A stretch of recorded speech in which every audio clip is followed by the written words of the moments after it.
अभी हमारा पूरा सेटअप तैयार हो गई से और ऊपर में 2 ठो हाई सब लगी। इधर आगे में 4 ठो मशीन है, अंदर में जनरेटर है 20 kV के और ऊपर में जेफर के है, नीचे में आडियोटोन MT1601 और ये CA और नीचे प्रोटेक्ट के है। बाकी आज के सेटअप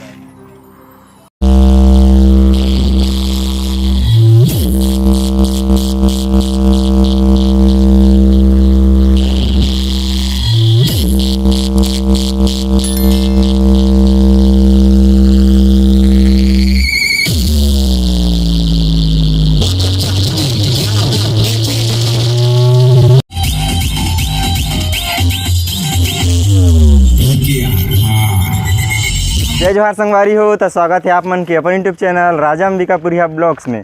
तो आज हमार नया डीजे की दूसरा बुकिंग है। तो डीजे तो चल रही से पहले ही और अभी हम बाद में जात हन और येती हैं और वातावरण चल रही हैं और हम बचे रहें, हम जात हन और अभी जात हन हम इधर एक तो छोटा सा मोहल्ला है तो उधर जा रही डीजे, तो उधर हम नहीं गए। अभी बड़ा मोहल्ला में जाते तो अभी जात हन हम। तो चलो वीडियो शुरू करते हैं।